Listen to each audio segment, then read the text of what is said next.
नमस्ते, राम राम। मैं देवांशु पद्मनाभ।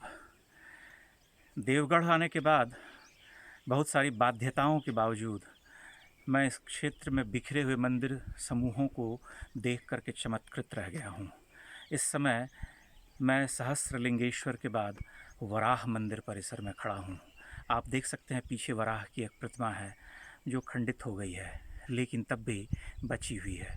और यह एक विशाल मंदिर है।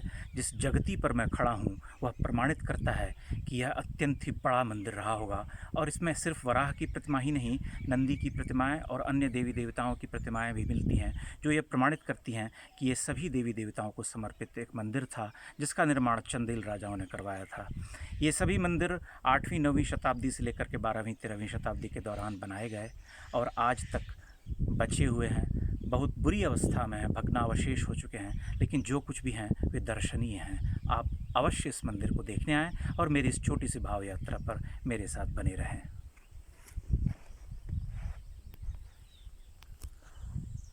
ये प्रतिमा प्रमाण है कि मूल मंदिर भगवान विष्णु के वराहावतार को समर्पित था। आप देखिए, मेरे चारों ओर जिस जगती पर मैं खड़ा हूँ, विशालकाय चबूतरे पर, उसके चारों ओर पास में यहाँ जैसे नंदी की प्रतिमा है जो खंडित हो चुकी है, और उधर किसी अन्य देवी देवता को समर्पित एक मंदिर है। उसका मंडप टूट चुका है, सिर्फ दिखाई देता है उसका आधार स्तंभ और नीचे नीचे का जो हिस्सा है, बस वही। सामने एक बड़ा सा स्तंभ है, संभवतः मुझे लगता है वह ध्वज स्तंभ रहा होगा, जो ऊपरी हिस्सा उसका टूट चुका है। और इसके चारों ओर सिर्फ ध्वंस ही ध्वंस के प्रमाण हैं। चारों ओर बिखरे हुए प्रस्तर खंड, शिलाखंड, खंडित मूर्तियाँ, कुछ नहीं बचा है जो मूल रूप में था। सब कुछ ध्वस्त हो चुका है और उसे देख करके मन कचोट से भर उठता है। जैसे इस प्रतिमा को देखिए, ये निश्चय ही जल निकासी का यह मालूम पड़ता है। जैसे मंदिर में हम अभिषेक करते हैं, तो जैसे कि मैंने देवगढ़ के दशावतार मंदिर में बताया था कि अभिषेक का जल एक प्रॉपर जल निकासी व्यवस्था के तहत बाहर निकाला जाता था, ताकि मंदिर परिसर या गर्भगृह के भीतर वो न रहें। तो ये उसका प्रमाण मिलता है।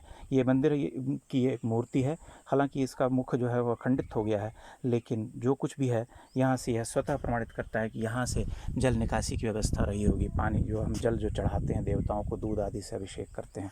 यहाँ देखिए, सामने का दृश्य देखिए, आपका मन कचोट से भर उठेगा। यहाँ कोई नहीं है। और मैं बार बार देवी सिंह जी का बहुत धन्यवाद करता हूँ, जो आर्कियोलॉजिकल सर्वे ऑफ इंडिया में काम करते हैं, वही मुझे यहाँ तक ले आए।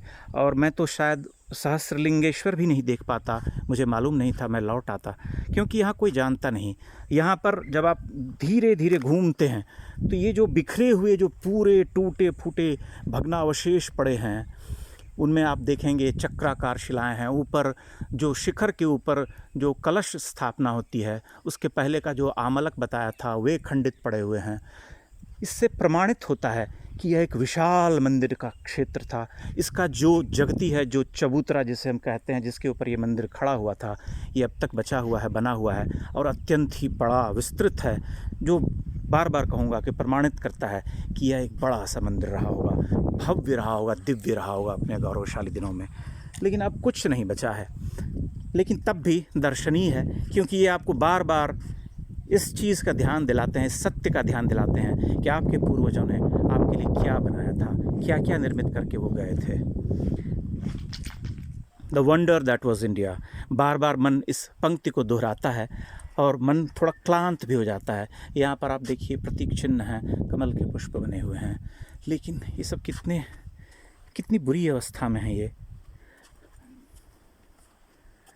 ग्लानि होती है, बहुत ग्लानि होती है कि हम क्या थे और अब हमारे पास क्या बचा है। यद्यपि बहुत सारे मंदिर हमारे पास हैं आज भी, प्राचीन मंदिर, मध्यकालीन, उत्तर मध्यकालीन, पूर्व मध्यकालीन मंदिर, लेकिन ये सब जो खंडित हो चुके हैं, जो ध्वस्त किए गए, काल के प्रवाह में टूटे, ये सब देख करके मन दुख से भर उठता है, ग्लानि होती है, लेकिन हम कुछ कर नहीं सकते। यद्यपि इन्होंने मुझे बताया कि आर्कियोलॉजिकल सर्वे ऑफ इंडिया इनके रेस्टोरेशन के लिए काम करने वाली है।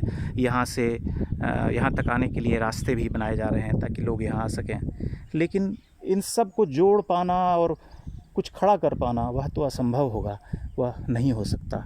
जो था वह गया, वह लॉस्ट हो गया। लेकिन कहते हैं the lost temples of India, लेकिन जो कुछ है वह एक बार नहीं कई बार आकर के देखने के योग्य है। मैं सभी अपने साथियों और मेरी इस मंदिर यात्रा की जो श्रृंखला है उसके सहयात्रियों से कहूँगा कि ललितपुर अवश्य आएँ। ललितपुर आने के बाद आप इन सभी मंदिरों के दर्शन कर सकते हैं, देख सकते हैं आकर के। ये जो क्षेत्र दिखाई पड़ता है जहाँ सहस्त्रलिंगेश्वर मंदिर मैंने जहाँ इससे पहले की यात्रा की थी उसके पास, और ये जो वराह मंदिर का जो पूरा क्षेत्र है, बीच का जो ये खाली स्थान जो दिखाई देता है रिक्त, वहाँ पर कुछ सीढ़ियाँ बनी हुई हैं प्राचीन, जो इस बात को प्रमाणित करती हैं कि यहाँ एक विशालकाय सरोवर हुआ करता था जहाँ अब जल नहीं है। जल है थोड़ा बहुत, लेकिन वह जो पुराना वैभवशाली जो रहा होगा वह तो नहीं है। नीचे सिर्फ टूट फूट के प्रमाण हैं, चिन्ह हैं।